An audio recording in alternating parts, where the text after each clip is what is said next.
News in Washington. This week's historic summit between the leaders of North and South Korea has set the stage for a face-to-face meeting between President Trump and Kim Jong-un. It will be the first time the leaders of the U.S. and North Korea have ever met, and central to the agenda trying to get Kim to abandon his nuclear weapons program. Joining us now, John Bolton, in his first Sunday Show interview as the President's National Security Advisor. Ambassador, welcome back to Fox News Sunday. Glad to be here. Let's start with the Trump-Kim summit. Is it going to happen? When and where? Well, I think it is going to happen. The dates and the places are still under discussion.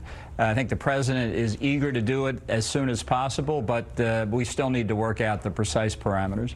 Well, you say eager to do it as soon as possible. Is the U.S. side ready to sit down and talk? We will be when we do sit down. I think it's something that the President has thought a good deal about already, and I think people around the world have already given him credit for establishing the preconditions for this to happen in the first place. President Moon of South Korea, for example, has been very clear that but for the pressure, the economic pressure, the politico-military pressure that President Trump has put on North Korea, we would not be where we are today. Given how apparently well the meeting between Kim and the South Korean president went on Friday, what could stop a Trump-Kim summit from happening?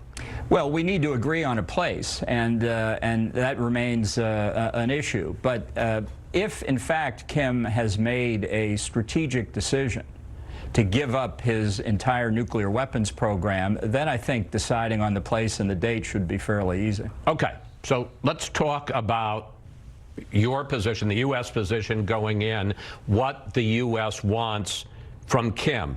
Will President Trump insist that Kim give up, ship out all of his nuclear weapons, all of his nuclear fuel, all of his ballistic missiles before the U.S. makes any concessions? Yeah, I think that's what denuclearization means. And we have very much in mind the Libya model from 2003, 2004. There are obviously differences. The Libyan program was much smaller.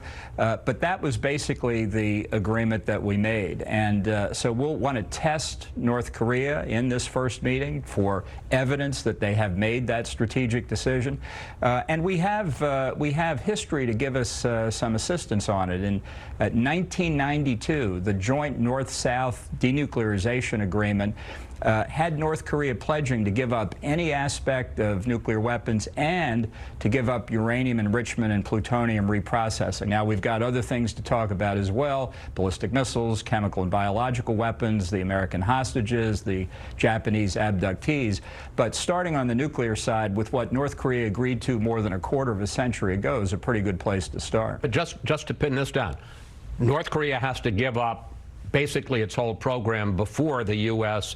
begins to relieve economic sanctions. Yeah, I think that the maximum pressure campaign that the Trump administration has put on North Korea has, along with the politico-military pressure, has brought us to this point. I mentioned President Moon before, just this past week, President Macron of France, Chancellor Merkel of Germany, Prime Minister Abe of Japan. The week before that, this morning, Prime Minister Malcolm Turnbull of Australia have all acknowledged we are at this point because of American pressure. Relieving that pressure isn't going to make negotiation easier. It could make it harder. What kind of time frame for North Korea to give up its weapons? How quickly would they have to do it? And is there any possibility that the U.S. would accept North Korea as a nuclear power and allow them to keep some of their infrastructure? I don't see how that's possible. And again, the North Koreans have already agreed to this. They agreed to it in 1992 with South Korea, and they've pledged similar things since then. Now, it's also the case that they've lied about it and broken their commitments, which is one reason there's nobody in the Trump administration starry-eyed about what may happen here. But by demonstrating they've made a strategic decision to give up nuclear weapons, it would be possible to move quickly, as again, the Libya case demonstrates. Well, when you say quickly, we're talking by the end of the year? Well, it's a matter first of finding out just how much there is to dismantle. I mean, it's not possible to go to this meeting with a set of screwdrivers and think we're going to take it apart beginning the day after the meeting. And therefore, the full, complete, total disclosure of everything related to their nuclear weapons program with full international verification, and I think following Libya, verification by American and other inspectors could be very important here. Now, the joint statement from the two Koreas on Friday called for, and I want to put it up on the screen, a nuclear-free Korean peninsula. And some people have suggested that means, yep, the North Koreans are going to give up everything they've got, but in return, the U.S. would agree that we are not going to allow any nuclear-armed airplanes or nuclear-armed ships on the Korean peninsula. Is that acceptable? Well, we certainly haven't made that commitment. And again, I'm looking at the Panmunjom Declaration, as they call it, in the context of a series of earlier North-South Korean agreements.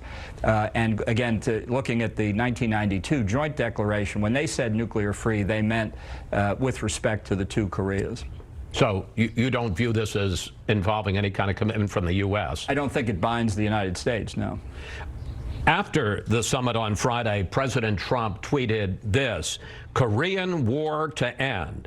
The United States and all of its great people should be very proud of what is now taking place in Korea." I don't have to remind you, Mr. Ambassador, that up to this point, Kim has said some stuff, but he has given up precisely nothing. Any concern that President Trump is getting carried away?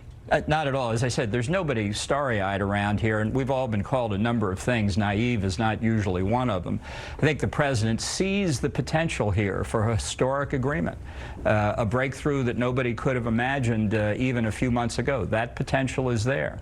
But as he says repeatedly, the potential for no deal at all is also there. And we're not going to know until we actually have the meeting and see what Kim Jong-un is prepared to do. It's certainly the case that mere words aren't going to sway anybody. Now, it's certainly the case that you have never had any illusions about the Kim regime. I suspect you expected me to do what I'm about to do. Here are some of your greatest hits.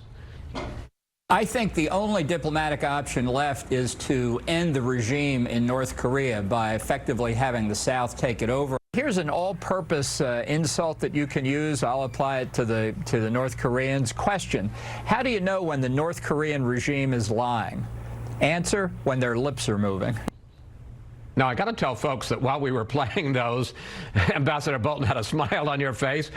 Who should we believe, that John Bolton or this one? Well, you know, I'll give you the same answer I gave to Martha McCallum the day the president tweeted my nomination, when I didn't even know I had been relieved of my duties at Fox News.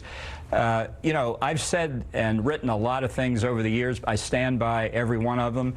But I was a freelancer back then. I had the luxury of voicing my own opinion. That's not my job now. I'm simply an advisor. The decision maker here is the president. And I don't think really there's anything to be served by going back to those golden oldies and comparing them to what the president's position is now. My advice to him, you know, I give in private. He makes the decisions. That's how it works. Now, Kim told the South Koreans Friday, the South Koreans are now saying, is that he would give all of his weapons up if the U.S. promises not to invade. Is that the kind of a guarantee that we would be willing to make? Look, this is part of a discussion that remains to be had. We've heard similar things from North Korea before. That's why I think that while we should be optimistic in pursuing the opportunity, we should be skeptical of rhetoric until we see some concrete evidence. Well, I'm not going to pull one of your old bites now. I'm going to pull one of President Trump's from this week. Take a look. Kim Jong-un was, he really has been very open and I think very honorable from everything we're seeing. Kim Jong-un, open and honorable? I think the president is focused on doing everything he can to make this meeting a success.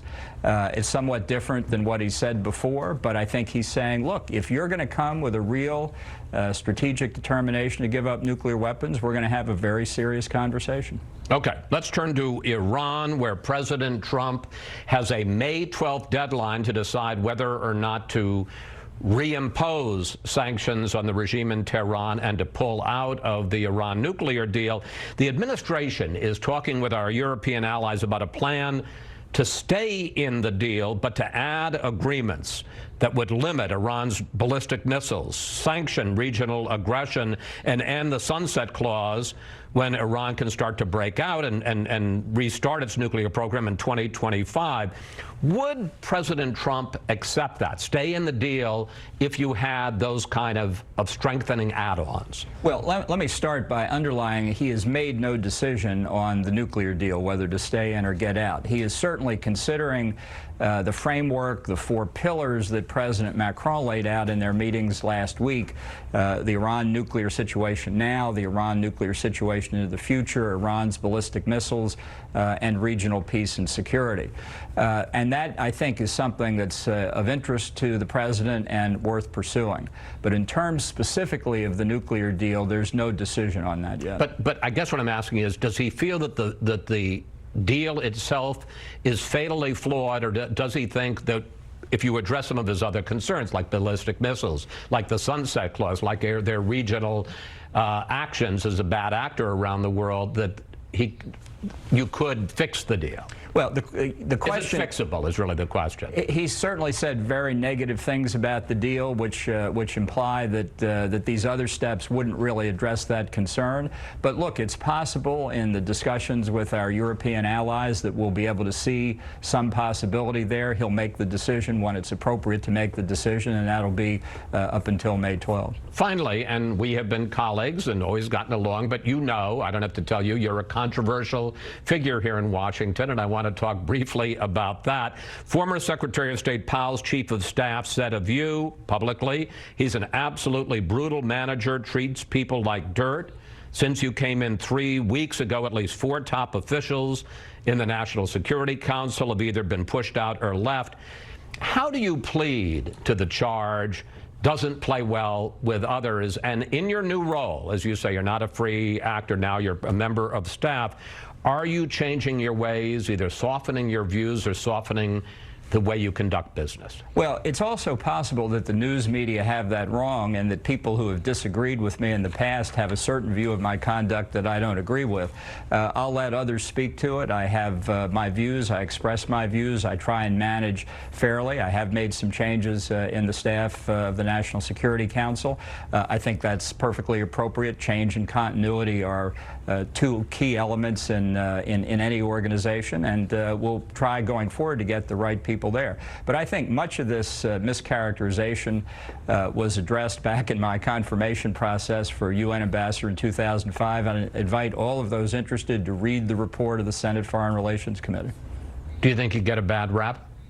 I think that's almost inherent in Washington today. We've seen, even last night at the White House Correspondents' Dinner, which I was happy not to attend, just reprehensible behavior by somebody addressing the gathering, and sadly it's par for the course in Washington today. I have to say I'm glad I didn't attend either. Ambassador Bolton, thank you. Thanks for sharing your time with us. Please come back, sir. Will do. Up next, Democratic Senator Chris Coons on the president's dramatic foreign policy move.